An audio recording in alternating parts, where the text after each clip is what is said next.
warahmatullahi wabarakatuh. Perkenalkan, nama saya Andini Wahyunur Baiti. Saya perwakilan dari kelompok 1, tema fikih muamalah. Di video ini saya akan sedikit menjelaskan tentang fikih muamalah dan studi kasus yang berhubungan langsung dengan fikih muamalah. Yaitu saya ambil contoh praktik jual beli arisan uang. Langsung aja ya kita ke video pembahasan. Apa itu fikih muamalah? Fikih adalah pengetahuan tentang hukum-hukum syara' yang berkenaan dengan amal perbuatan manusia beserta dalil-dalilnya. Muamalah adalah saling berbuat atau saling berhubungan antar sesama. Jadi, fikih muamalah adalah hukum-hukum yang berkaitan dengan perbuatan manusia dalam urusan kebendaan, hak-hak kebendaan, serta penyelesaiannya di antara mereka.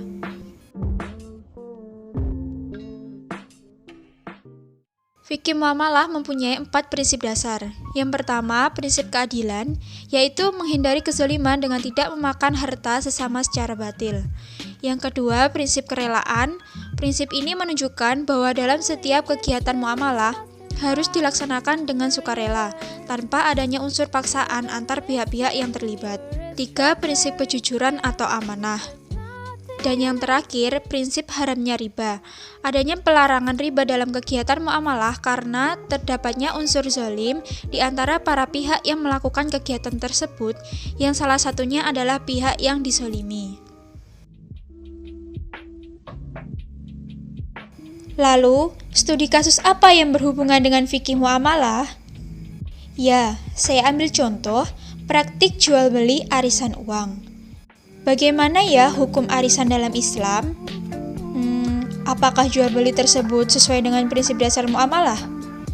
Ataukah terdapat riba di dalam praktek tersebut? Mari kita bahas. Kalian sudah tidak asing lagi bukan dengan yang namanya arisan? Ya, arisan adalah kegiatan pengumpulan barang maupun uang oleh beberapa orang yang kemudian hari akan diundi di antara mereka untuk menentukan siapa yang memperolehnya. Undian dilakukan secara berkala sesuai kesepakatan mereka 2 atau 3 minggu sekali sampai semua anggota mendapatkannya. Arisan dalam fikih muamalah diperbolehkan berdasarkan nas tentang mengutangi yang mengandung unsur membantu pada muhtarid. Jadi, muhtarid pada arisan berhutang harta untuk dimanfaatkan dalam jangka waktu tertentu, kemudian dikembalikan tanpa penambahan ataupun pengurangan. Praktik jual beli arisan uang adalah di mana seseorang mendapatkan undian pada periode pertama, namun di sisi lain ada salah satu anggota yang tidak mendapatkan undian di periode pertama sedang membutuhkan uang tersebut. Maka mereka dapat membeli uang tersebut dengan beberapa ketentuan atau sesuai kesepakatan mereka. Saya beri contoh ya. Dalam sebuah kelompok arisan pada periode putaran pertama, ternyata si Ani mendapatkan undian arisannya sebesar 2.500.000. Lalu ada salah satu anggota bernama Ana sedang membutuhkan uang untuk berobat suaminya. Kemudian Ana membeli arisan tersebut seharga 200.000, maka si Ana hanya mendapatkan 2.300.000, sisanya diambil oleh Ani sebagai hasil keuntungan penjualan. Namun Ana dan Ani tetap wajib membayar setiap periodenya.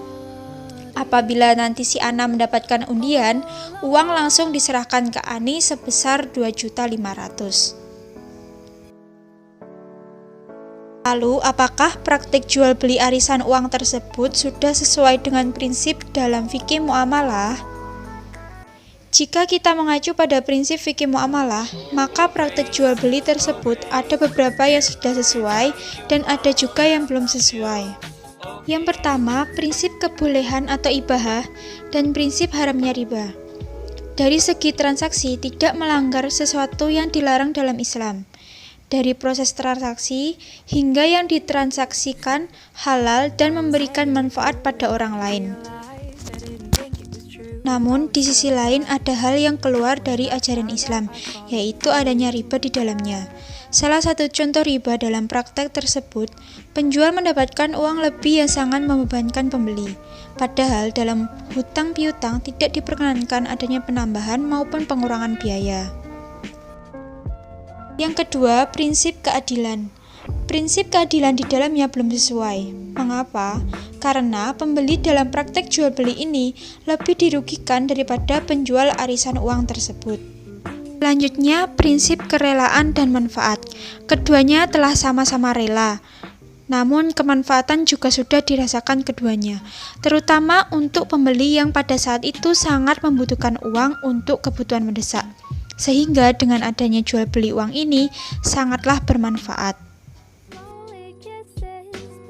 Dan yang terakhir, untuk kebajikan dan kejujuran mungkin sangatlah jelas karena praktik ini tidak lain dan tidak bukan untuk membantu sesama dan praktiknya juga dilaksanakan secara transparan tanpa ada yang ditutup-tutupi. Untuk kesimpulannya, praktik jual beli arisan dalam praktiknya menggunakan uang sebagai objek transaksi. Oleh karena itu, transaksi ini masuk ke dalam jenis jual beli uang dalam ekonomi Islam. Dalam praktiknya, objek jual beli ini yaitu berupa uang hasil arisan di mana terdapat tambahan yang harus diberikan salah satu pihak kepada pihak yang lainnya. Oleh karena itu, praktik jual beli arisan ini mengandung riba fadl. Jadi, untuk kesesuaian terhadap prinsip fikih muamalah, keberadaan riba dan ketidakadilan di antara keduanya masih sangat mencolok dan tidak sesuai dengan hukum Islam atau fikih muamalah.